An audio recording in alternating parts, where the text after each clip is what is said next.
he does more than just like physically train Hercules, right? I mean, he does, and that's great. He does, but he mentors him as like, dude, this is what you gotta like. Not always great, but he's very much like tries to be there for him as like a mentor and help him mentor.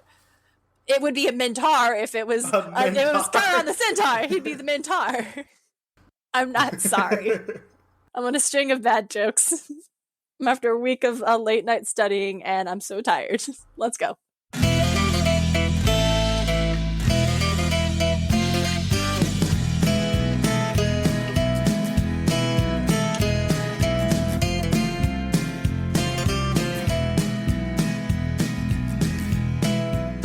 Welcome, mortals, monsters, and myth lovers alike.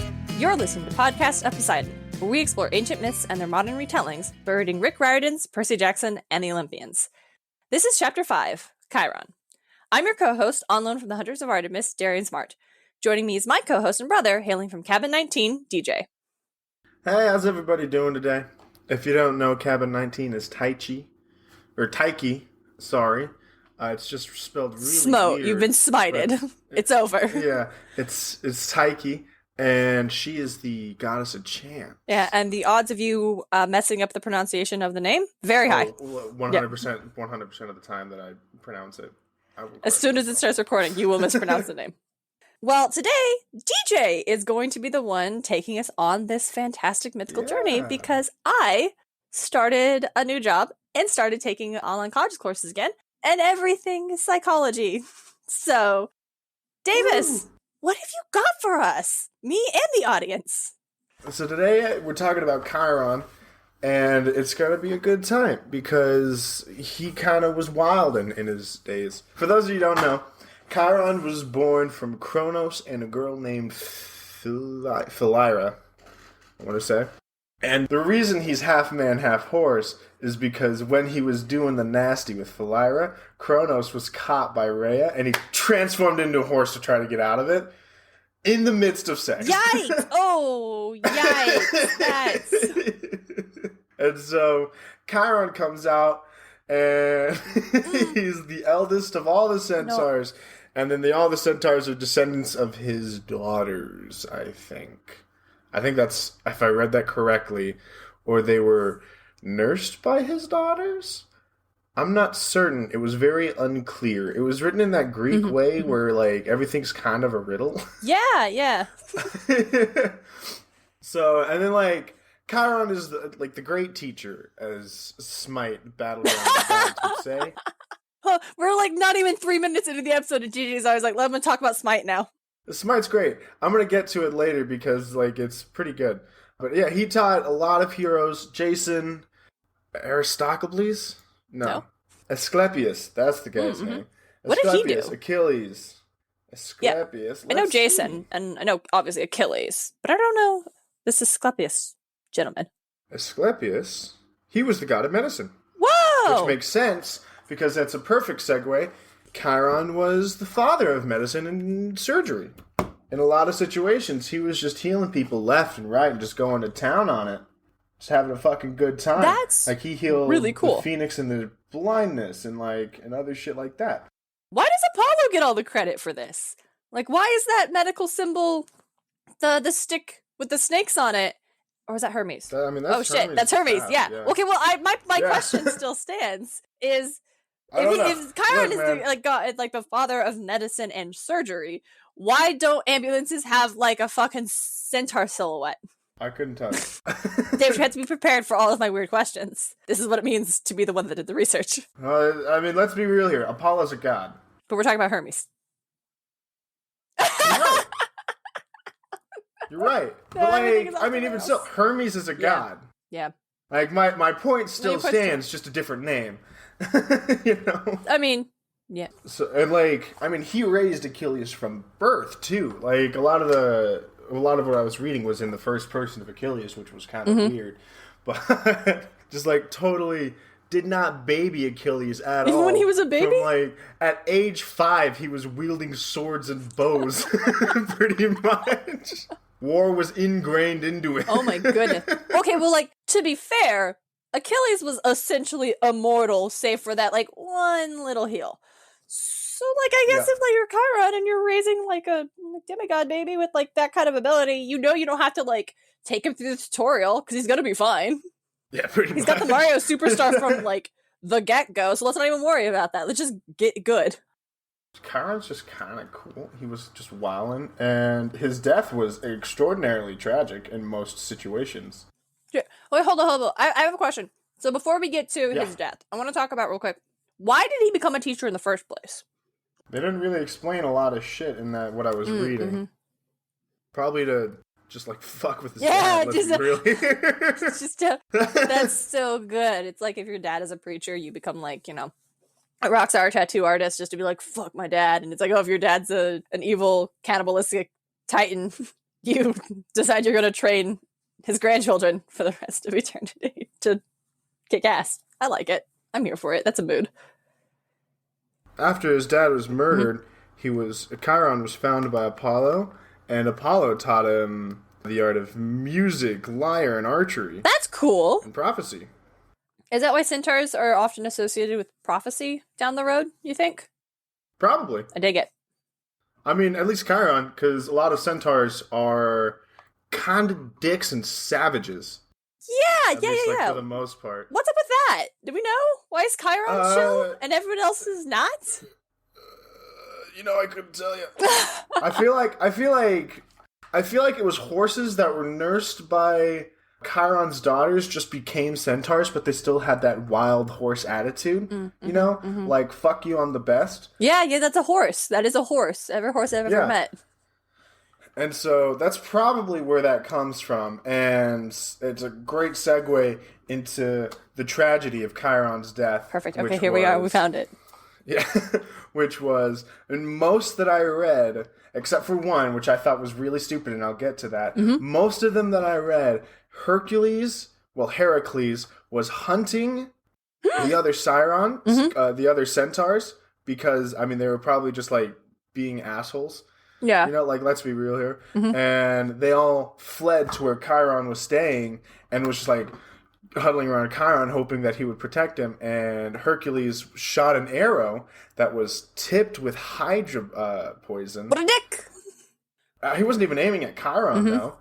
It hit a fellow centaur, but it went right through him and hit Chiron in the knee. Oh, no, he took an arrow to the knee! Yeah. It's such a bad, outdated meme that I just said, but, like, I'm sorry. Yeah. And Heracles was mortified. Oh, wow. Fucking did not want that to happen. Because, I mean, he was also kind of partially trained by Chiron. Yeah. So he went and he just murdered one of his teachers. And at this time, Chiron was immortal, but in immense pain. Ooh. A wound that would not heal because of the hydra poison. Ooh. And it was just searing pain.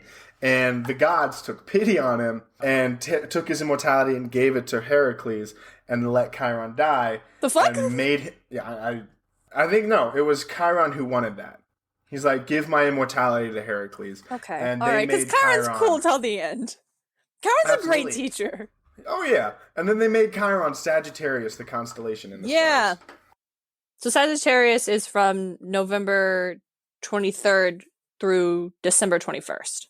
We're about a month away from that, in fact. We are. By the time this episode comes out, we should actually be into Sagittarius season, I'm pretty sure. Yeah. I should stop dating our episodes. Yeah, Davis, how was everybody's Halloween parties last week? No one had parties, we're in COVID. How was everyone's Halloween parties last month? No parties, it's COVID. But the one that I read that was really dumb was Heracles was visiting Chiron, and Chiron was inspecting his arrows and dropped it on his foot. Wow. Also, Chiron has hooves. Well, I mean, like, it said hooves, but, Yeah, okay. It's still so dumb. That one's worse. Yeah, I don't... Yeah. Not all retellings are good. Let's talk. No, not at all. What the fuck is that about? That's so... That was we go for, like, tragic? That one was weird. That was weird, yeah. I mean, I don't like Chiron being killed being in immense pain, and then her. But like, I like it better than him dropping a fucking arrow on himself. Actually, like and then being in immense pain. What's the message there? What's the message there? Don't drop arrows that are tinted poison. I don't know. Practice arrow safety. Yeah, I didn't like that. I'm like, man, that's dumb. And then I scrolled past it. That's super interesting that Hercules was responsible for the death of the very first centaur, because I know, like, one of the Hercules myths is that his wife, his wife, I don't remember her name. Which one? Yeah, I don't remember which one. Not the first one who he killed because Hera. The later one was worried that Hercules was going to be unfaithful to her. And so I'm pretty sure, like, Hera rolled up disguised as, like, an old woman is like, oh, if you want to make sure your husband is, like, faithful to you for all time, just, like, smear some centaur blood in his jacket. And that'll do it. And so she did. And it was incredibly painful. And Hercules dies from that? Question mark? But that's... I didn't read about Hercules. I read about Chiron. We're talking about Chiron. But like, the if he's immortal, then it wouldn't have. But like, if it's interesting. Because these myths are all like... The myths are all over the place. But like, so it's interesting if he was associated with the death of Chiron. And then the centaur blood is what killed him. Mm-hmm. I dig it. And then, like, so, for those of you who don't know what Smite is, I've talked about it before, but I don't think I explained it. Oh, hold up. We should talk about Chiron and Percy Jackson. I don't think we haven't really been talking about them as much. Well, I mean, like, what were we supposed to talk about Dionysus and Percy Jackson? He drinks Coke? Yeah, probably. Diet Coke? I mean, it's part of, like, the whole, like, how are these retelling? So, like, Chiron is alive and running around, even though he died, but he didn't. Yeah, I mean... God's Greek. Yeah. So Medusa's also here. Let's not talk about it. Yeah, I mean, like, they could reform. So, it... But yeah, Chiron is still teaching heroes. Yeah. And training heroes. And actually, in teaching them Latin. He wasn't... In Percy Jackson, he wasn't even immortal at first. They gave him immortality to continue to teach heroes. Yeah, that... And hey... From that, can you tell the books were written by a teacher? Because that's like a teacher move. Yeah, oh, absolutely. Yeah. It's pretty great. I kind of love it. But yeah, Chiron's solid. I think of Percy Jackson. He's still got that. He's a good time in Smite, too. All right, so now let's talk about Smite. Yeah, I love Smite. It's a lot of fun. Mm-hmm. For those of you who don't know, it's a multiplayer online battle arena where you just, like... select, I would say gods, because it's called the battlefield, the battlegrounds of the gods. Mm-hmm. But at this point, it's really gods and heroes and monsters, because you got people like Achilles, who's not really a god, and Mulan, who's a historical person, like historical, but also a figure from a ancient Chinese ballad. So like both, and so she's there, and it's pretty great. It's just a good time. Every time you select a character, you can look at their lore piece. And so it says a bit about them. Mm-hmm. And for Chiron, it said that he liked being part of, like, the arts and science a lot more than war. Mm-hmm. But that's all his heroes ever grew up to be known for, was war and battle. And, like, that's all the songs that sang about him. And he was kind of bummed out about that. But he's like, yeah, whatever. But when he was released, they have this whole fucking narrative going on in Smite that, like... when the gods fight, and like different gods also join in the fight and try to take over the world and the battleground and shit like that. Mm-hmm. But at his time, it was just the gods were fighting and tearing up the world that he loves so dearly.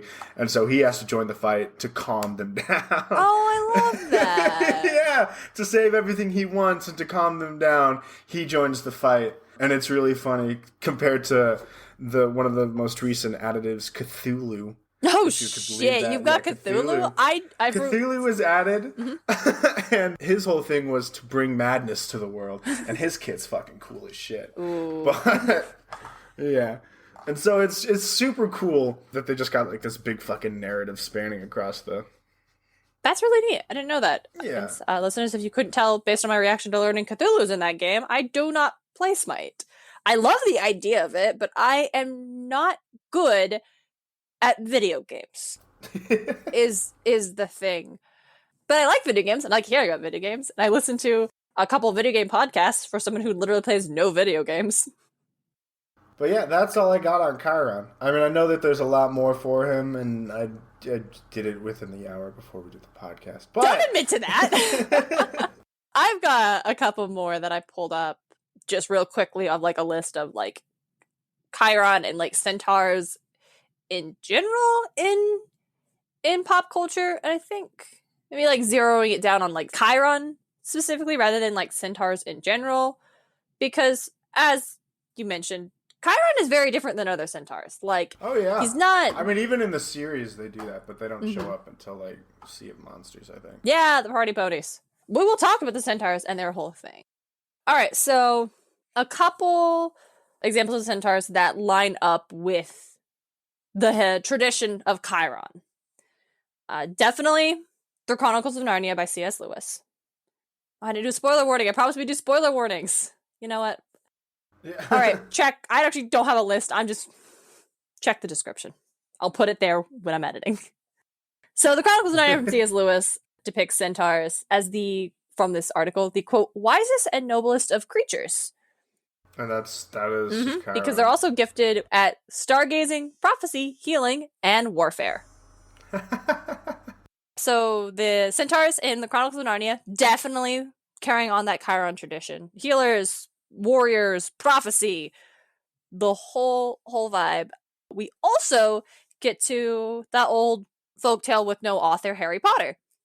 And again, we have centaurs who are, well, not necessarily. It's weird, right? Because initially, when we meet this handful of centaurs, they're like talking about the stars and very into like prophecy and stargazing. You can't get straight answers out of them. Oh, Mars is really bright tonight. Yeah, Mars, god of war rising at the beginning of the series about a wizarding war brewing again. Yes, they are, skilled at archery, healing, astrology, prophecy, that kind of things. And one of the centaurs actually ends up going to Hogwarts to teach the divination class because he's on the outs with the rest of his herd because he's less of a jackass than they are. Like, man, I can't understand a thing they're saying. I can't stand them anymore. But so when they're first introduced in like book 1, when we meet these centaurs, that's when we get the very like prophecy and healing and like very like they come off as like elves, as very above it all. And then when one centaur, Firenze, saves Harry from being murdered by Quirrell Voldemort, the other centaurs are like, the fuck did you do? Why are you meddling? Why are you letting this human child ride on your back? What the fuck? And very like judgy about it. Very like feels very elves, right? Like we're too good to meddle. Yeah. Well, smash cut to like book 5, and the centaurs are basically like the wild barbarians. Maybe this is a different same friend. dudes. Same dudes. Did J.K. Rowling just forget? Well, I don't know, because there's no author for Harry Potter, so we honestly have no way of knowing. The reasons. It's oral tradition. You have different versions as things progress. No, I mean, to be fair, they were like pissed and having their like rights stripped away, and Umbridge was a bitch. Okay, well, that's a bit different. But, so they kidnap Umbridge. And then when somebody gets her back, she's traumatized, and we know what centaurs in Greek. Well, she's a bitch. We know what centaurs in Greek mythology, wild centaurs in Greek mythology, tend to do with human women that they kidnap. So, which brings me to Hercules, Disney's Hercules. Hey! The ever-present Disney's Hercules. Do we even see centaurs in There's Disney's one Hercules? centaur. He is harassing Megra at the beginning of the movie. Yeah, that was a centaur, dude. Wasn't he? I just forgot because he was massive, huge, and had like a troll body instead of. I think he was a river spirit, is what Hades says. He's like someone that Megra was supposed to like get to join Hades' side, and I totally forgot that guy was a centaur. Yeah, right. So he's like the one centaur in the movie, which I definitely want to talk more about Hercules right now, because let's talk about how they gave Chiron's role to Phil. Yeah, to Phil Danny DeVito as satyr? Phil the satyr. I think they got Danny DeVito and like, man, we can't do Chiron. He's like, we really want Danny DeVito. He's the big thing in the 90s right now. We want Danny DeVito. But we can't do him as like a fucking noble centaur. Mm-hmm. He's got to be a crotchety old satyr. Yeah. I wonder if it's like come on, easier to animate probably right. I wouldn't like it's It's Disney. They gotta got money. be. It was also like the 90s. Well, I mean, that was also, they were hand animating back then. Yeah, but still. I mean, they did So. centaurs in like Fantasia and stuff. Yeah. But who knows? I think it was like, as I was like it's supposed to be reading, I'm funny. like, wait, Chiron trained Achilles? Yeah. I mean, I knew like Philocrates or whatever. Like, I knew Phil wasn't really a thing, Yeah. but I thought it like. But then I'm like, oh shit, okay. No, yeah, he lists like, oh, Jason and the Argonauts and this and this. He like lists Yeah, all it these. literally fucking took Chiron out. Yeah, But Phil just in. put Phil in. Yeah. Do you think Chiron hates that? Like the Percy Jackson books take place in this world, and Chiron would be aware. Do you think he hates it just a little bit?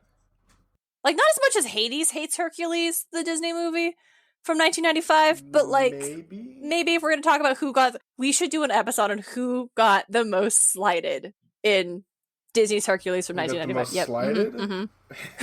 Who got the shortest end of the stick?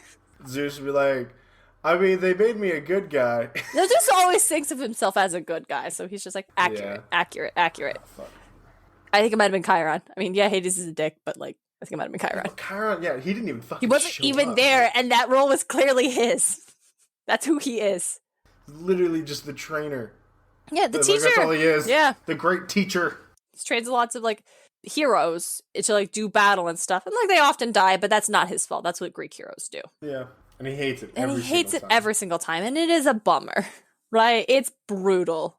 It had to have hurt when he fucking saw it. Achilles died. Oh, I'm sure. Yeah. Like he like raised Achilles. And like all the heroes that like he's ever trained and like the kids at Camp Half-Blood who don't come back from their quest. Just like gotta be just rough. Yeah, but he knows that this is the destiny these children have on them as just the existence that has been thrust upon them by their godly parent. So he can't change it. He can't save them. All he can do is give them the tools so maybe they get to save themselves and maybe they get to survive. He can't just like, even though it hurts, he can't just send them out in the world unprepared. He's got to keep trying and giving pieces of himself, which is like, I feel like a very teacher thing to do.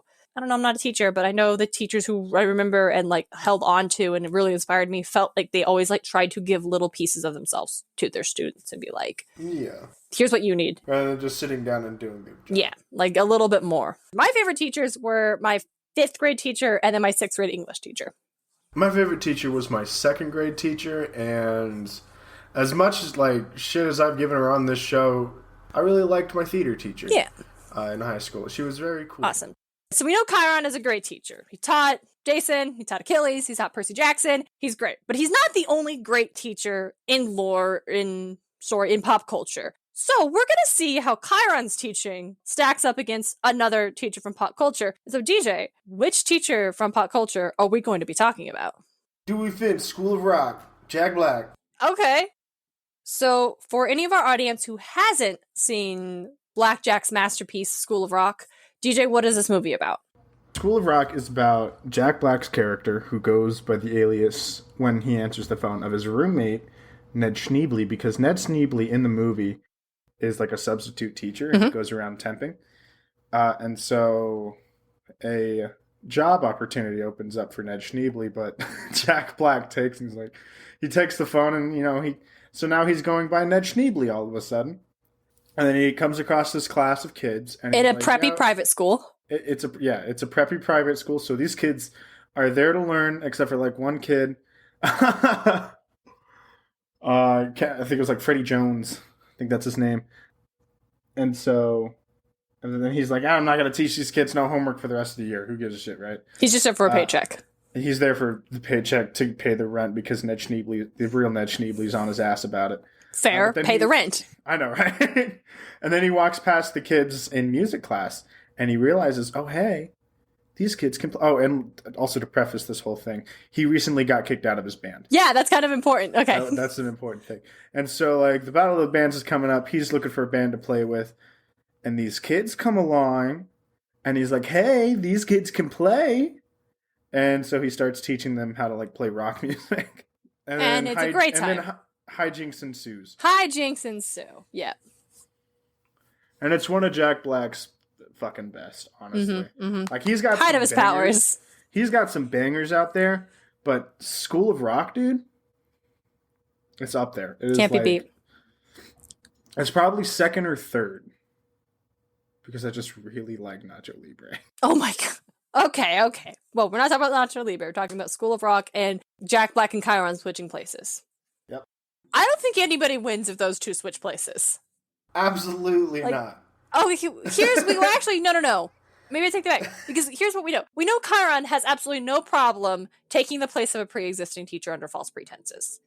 He did somehow get rid of the old Latin teacher at Yancy Academy. And gave him a nice year vacation. Yep. I mean, good for them. But do we know that for sure? And then he just took... no, we don't. Of course we don't. I'm just saying. Chiron assuming... wouldn't hurt a mortal. That's true. That is true. Okay. Give him a nice year vacation. And then rolled up to teach Latin. And that was cool. So in that situation, he wouldn't go to the school to try to realize his dreams of being a rock star. But if he'd go to... Okay, let's also there's reasons that Chiron would be coming to school. Yeah. Okay. And it's always super important. So we assume Miranda Cosgrove's character in School of Rock was a daughter of Athena or something. Yeah. That whole fucking class is just demigods, and the one satyr is just looking around I need help. That's just, true. Just fucking shaking, help me, please. Yeah. So everybody in that School of Rock class are demigods. Hold up. We gotta pull up who those kids are. So we already decided that Miranda Cosgrove's character, definitely a daughter of Athena, right? She's on top of it. She's very put together. Summer Hathaway. I think that was Miranda. Yeah, that was her character. Fancy Pants. I don't remember his actual name. That's just what Jack Black's character was called that him. Daughter, son of Athena. Billy. I was thinking about that. What Athena? That's very...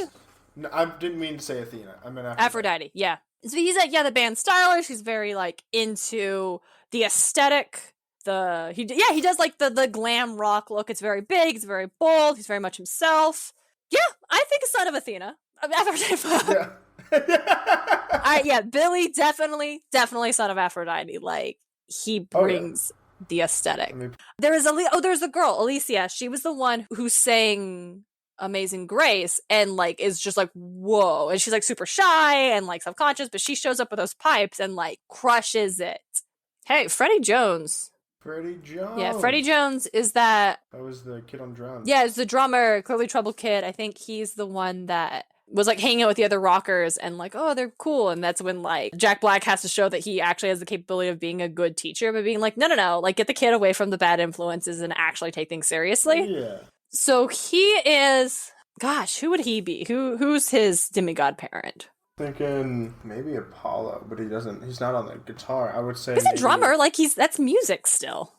Yeah, but it's different though, because we see Apollo. He really is about string instruments more so than any other instruments. I mean, but that seems like his personal taste. Wouldn't he be into if he's the god of music?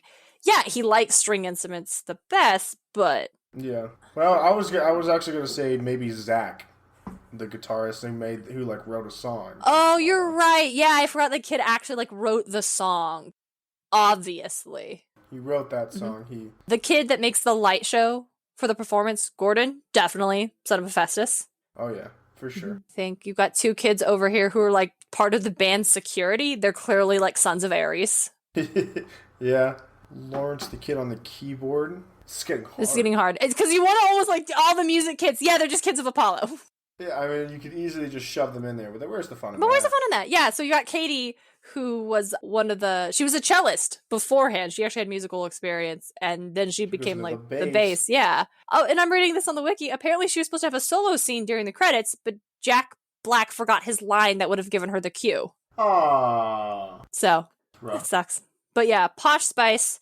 I mean, maybe she's a child of a muse. Maybe. Yeah. I would say the three side singers would be childs of muses. Ooh, yeah, that works. I like that a lot. The pianist who's he's Mr. Cool. Yeah, him. I feel him being a child of Apollo because he's got that aesthetic.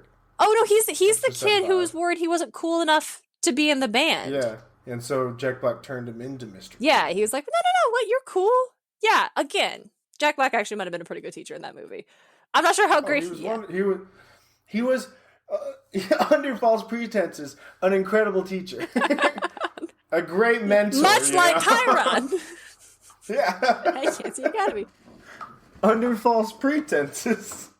So I think maybe Lawrence would be like a child of like a very minor god, and that's where like his worry of like not being cool enough to hang with these like higher level like demigods would be. Yeah. Maybe someone like Iris or something. Nike. Oh, Not yeah, Nike. Iris. I think Iris. I would say Iris because everyone's like, the god of rainbows. Oh, or maybe the kid that makes the light show is actually like the child of Iris because he like makes this like light show. It's like, yeah, I'm the god of, my mom's the god of rainbows. Like, fuck you guys. Yeah. Do you know what light is? All right, well, we know Chiron would probably do a great job at Dewey's spot. Yeah. Now, how would Dewey do? Fare at Camp Half-Blood? I think he would do really well with the Apollo kids. I think he would help them like resonate with that artistic side quite a bit. I do think that maybe he would let Percy get killed. Not on purpose, but I don't know, like he's a good teacher. I think he'd been there a while. He'd get like the feel for it and he would hire help. I think he would. Would he like, though? Dewey is irresponsible, but he's not irresponsible enough to keep getting kids killed. I mean, he does take children without their parents' permission to a battle of the bands. I mean, Chiron takes children without their parents' permission to a battle. I think, no, because the kids go home, right? Most of the kids go home for the summer. So they're... Not all of them. Not all of them, because some of them can't. It's either too dangerous or they don't have a good home life, so they stay. The kids that are going back, clearly their mortal parent knows what the deal is. Maybe they don't. We've seen mortals not being able to handle the fact that they slept with a god. That's true. So that's interesting. Maybe some don't realize. I feel like most of the Aphrodite cabin's mortal parents don't know that they slept with Aphrodite because that would really fuck with someone. Yeah, I guess that is interesting. Do the parents know what their kids are doing at camp? Because it very easily could just be a camp that... Yeah, a seder, a nice 3-month summer camp that they just they send them beg their parents to go to every year. Chiron shows up in his wheelchair and is like, I have this great camp and your child exhibits these like great skills that would make them perfect and we can help nurture those abilities. We got fun archery and canoeing and capture the flag. And he doesn't go into detail like what fucking capture what capture the flag or archery. Rock climbing on a lava wall. That's not rock safe. We got rock climbing. I'd be great at that. I would be so fucking good at rock climbing on a lava wall. That'd be my favorite thing to do at Camp Half-Blood. Is get on that rock climbing wall. I love rock climbing. So, okay. I think there are two versions of the permission slip to Camp Half-Blood. No, I think there are some parents who maybe could handle the fact that they had a relationship with like a great god and their child is a demigod. Like they know and they have to accept it. So they know. I think Chiron would come and be like, here's the full scoop, and here's why your kids should go and how we can train them and how we can help them. And I think they know the rundown. Mm-hmm. And for the parents who don't know, who could not handle the truth, but their child needs to come to Camp Half-Blood for their own safety, they maybe have, I think you said, like the abridged version of the permission slip that just is... They just hand a brochure, and it looks like a normal... Yeah, and it's like a standard waiver. Shots. Honestly, it's probably just normal pictures, but like the parents can't see through the mist, and they just look at their kids and they're having fun, having a good time. Don't see the swords, the monsters. There are no monsters that can't have blood, usually. There are though. Okay, but they're like in the forest. Okay, that's fair. But they're like brought in. Yeah. I guess that still begs the question: would Jack Black be able to? Maybe not train. Honestly, I don't think he'd be a great trainer in fighting. Yeah. Hold up. He's very good at nurturing the kids' inherent skills. Yeah. Right? So not all the kids are in the band. Yeah. Some of them have other abilities. Like you have the security team. You got the kid that makes the light show. You got Miranda Cosgrove. So not all the kids are good at the music, or they're not interested in that. So I think that I think Jack Black shows up for some reason under false pretenses, is what brings him if... He learns about the Apollo cabin and all these kids who are just amazing at music. That's what brings him there. He wants these godly kids to that's what it's about. He's still there for that. And then he realizes there's a lot more going on here. Oh shit. But I think as he shows in the School of Rock movie that he is a good teacher and good at nurturing their talents. Because that's what he does at the end of the movie when he's talking to all the parents. He's like, they're great at this, they're great at this. I think he would recognize that in each of the campers. Oh, he absolutely would. I just He wouldn't be able, like, he would nurture them, but he wouldn't be able to train No, I them. don't. No. Actually, I think that maybe in that situation, he would like find YouTube tutorials and be like, how to teach a 12-year-old sword fighting. Like how I look up how to teach these kids rock climbing at the climbing gym that I do just how to teach kids rock climbing, breathing. Yeah. But I think that maybe he would, and as you said, like he would get help, and it's already I think he and Dionysus might get along. Like either they would get along or they hate each other because he likes to play. What is that game there? Pinochle? Yeah. Pinochle. So that's what Dionysus, and I don't think Jack Black would play Pinochle. No, I think he'd be teaching Dionysus like black. He would teach him like he's like, why are we playing this game? I think he'd try like once and be like, this game. He would. You remember? What the fuck? Do you remember that one time we were playing Uno with Johnny? Audience, Johnny is our brother, and he just made up a bunch of rules to Uno. And would just outlandishly teaching. He would say, like, he would have one card left, he'd pull another card from a random spot. Yeah, he just, like, hid the cards. And his, like, beanie and his fucking pants and his shirt. He just hid the cards all over and he was constantly I think that's how Jack Black would play Pinochle with Dionysus. And I think Dionysus would pretend like it annoys him, but he'd actually find it great. Yeah, like, finally, someone to spice this shit up. Yeah, because he can't party. He cannot party like he used to party. He's not allowed. But I feel like Jack Black brings the party. Jack Black is the son of Dionysus, right? Like, he does the music thing. He's got Tenacious D, but like, no, he's a party god. He's like a madness. He he brings like this like revelry, but also borderline chaos with him wherever he goes. The moment he shows up to anything, he brings chaos. A little bit of madness. I actually think that Dionysus would pretend he hates Jack Black, but actually be like, okay, you're my best friend. Yeah. But also, I think Jack Black would do actually a pretty good job of training these kids. I think he would learn swordplay himself and be bad at it, but I think he would like try or like archery or some shit like that. Or like find YouTube videos and be like, so this is you see this archer? They're an Olympian. And one of them's like, yeah, that's my half-sister. Like, yeah, that's my fucking half-sister. I know that she's an Olympian. Like, yeah, obviously. She's a child of Apollo. Of course she's my half-sister. That kind of shit. He's like, oh, damn. Okay, well, why do you need me to teach you? I don't. We just need you to supervise because we're 12. Okay. We really just need a body. Standing over there. But yeah, I think he would encourage. And so let's talk about like him and Percy specifically. Oh, him and Percy would probably vibe. I think he'd vibe. I think he'd be like, all right, Percy, you got this. I think Percy would like him because he's not your typical teacher. Yeah. Like he liked Chiron because he's not your typical teacher. And he liked Chiron because Chiron was like very patient and nice with him. But with fucking Jack Black would be just showing him shit, and Percy would be kind of into it. Yeah. And Jack Black would just be fucking appalled by Percy's powers. Like, holy shit. Yeah, what do you... excuse my language, but holy shit. Yeah, that would be Jack Black trying to teach. Like, right. It's like, oh...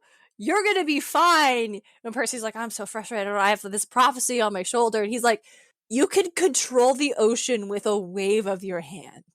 You have nothing to worry about. You're worried? Carry a bottle of water with you. You'll be fine. Have you seen Naruto? You know how he carries that thing of sand on his back? Just do that with water. You'll be fine. Just like literally, we'll get you a hydro flask, okay? Like, what's that sword you have and it always comes back to you? We'll do that, but with a hydro flask. You'll always have a bottle of water with you for in case of emergency. You'll be fine. Just clip. And Percy's just got like 2 hydro and like clipped him, so he's always like slosh, slosh, slosh, but in the echo of like the tin of the hydro flask.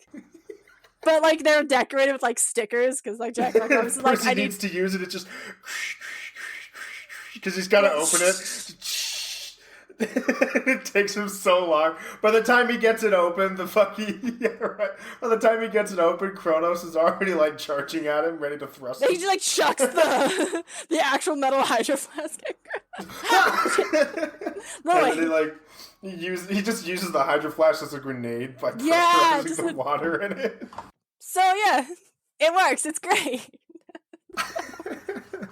Although, I think that maybe Percy would have died at the end of book 1 after he got stung by the pit scorpion, because Chiron's healing ability was the only reason that Percy survived that, and Jack Black does not have healing ability. Jack Black would just fucking... He's like, oh, God! I think he'd do his best, but, like, Jack Black does not have healing ability. Besides the pit scorpion thing, I think mostly everybody comes out on top in the swap. Shockingly, I was not expecting that. Alright, so DJ, that covers Chiron. Did you have any closing thoughts? Any tips for people who want to play Chiron and Smite. I don't know. He is mainly attack speed based, but you should also build a little bit of power. You got to be around teammates when you use an ability because its passive is pretty sick. It builds stacks of medicine, and when you use an ability, it heals the lowest health person, again, within an area around. I love that. So spatial awareness is important with him. But have fun. I mean, Chiron's not the only cool hunter. Awesome. All right, and so that's it for this episode. Thank you, everyone, for joining us again. Hey, if you liked what you heard, send it to your favorite teacher. I don't know. No, don't do that. Don't bother. But you should reach out to your favorite. I'm sure they'd love that. I'm sure they'd love this episode is dedicated to teachers are great. They don't get enough credit, especially now during pandemic times when they've been asked to do a lot and it's scary. So this episode is for all the teachers out there. And so thank you all for listening. Like I said, if you like the show, please share it with your friends. Tell them about it. Tweet about it. Post on Instagram about it. I don't know. Whatever your preferred social media environment is, feel free to let folks know because we'd love to have more people come hang out. But next week, we are going to be talking about the Oracle of Delphi. Delphi. I've heard it I've heard it both ways. Like, different mediums of like Greek. Like I think they call it Delphi in Assassin's Creed Odyssey, but they call it like Delphi in like the audiobooks. So okay, that's it for this week. Again, big shout out to all of the teachers out there. You're great. You don't get enough credit. And until next time, don't be like Zeus. Don't be like Zeus. Podcast of Poseidon is created, produced, and hosted by Darien and DJ Smartt. It's edited by Darien Smartt. Our music is Athens Festival by Martin Hain. Our cover art is by Audrey Miller. Find her on Instagram at Bombshell Nutshell Art. Coming out with us on Instagram and Twitter at Podcast of Poseidon. Find all of our episodes and episode transcripts at podcastofposeidon.com. Thanks for listening.